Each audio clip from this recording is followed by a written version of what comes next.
Kenapa sih kemudian rakyat mengambil simbol One Piece? Putri Presiden keempat RI Abdurrahman Wahid atau Gus Dur, Yeni Wahid, mencuri perhatian saat menemui Gubernur DKI Jakarta Pramono Anung di Balai Kota, Jumat, 22 Agustus 2025. Ia hadir dengan mengenakan kerudung merah muda yang tersemat emblem bergambar tengkorak bertopi jerami simbol bajak laut dari anime One Piece di bawahnya. Penampilan Yeni itu sontak menjadi sorotan awak media, terlebih setelah simbol bajak laut One Piece viral digunakan masyarakat menjelang perayaan HUT ke-80 RI pada 17 Agustus lalu. Simbol tersebut ramai dipasang di berbagai daerah dan dinilai sebagai bentuk protes serta kekecewaan terhadap kondisi bangsa. Yeni menegaskan, penggunaan simbol fiksi itu seharusnya tidak ditanggapi berlebihan oleh pemerintah. Saya cuma ingin mengatakan bahwa One Piece tidak usah ditakuti, tidak perlu diberangus, tidak perlu dihapus.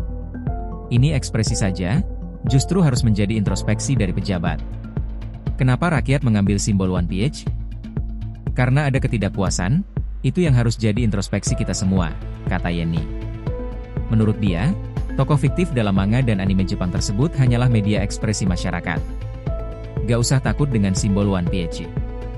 Ini hanya tokoh kartun kok. Kalau kita betul-betul melaksanakan tugas melayani masyarakat, gak perlu takut dengan tokoh dan simbol semacam itu, ujarnya. Selain menyampaikan pandangan soal fenomena itu, Yeni juga membahas rencana kerja sama Wahid Foundation dengan Pemprov DKI terkait program pelestarian lingkungan di wilayah pesisir, termasuk Kepulauan Seribu. Atau sebagai pesan-pesan terselubung gitu terhadap pemerintah mungkin. Saya cuma ingin mengatakan bahwa One Piece tidak usah ditakuti. Tidak perlulah diberangus, tidak perlulah dihapus. Ini kan ekspresi saja. Justru harus menjadi introspeksi dari pejabat. Kenapa sih kemudian rakyat mengambil simbol One Piece? Ya, kenapa rakyat kemudian mau mengutarakan ekspresinya dengan memakai tokoh fiktif? Ya kan, karena ada ketidakpuasan. Itu harus jadi introspeksi kita semua. Nah, saya hanya ingin mengatakan bahwa nggak usah takut pada simbol One Piece. Ini cuma tokoh kartun kok.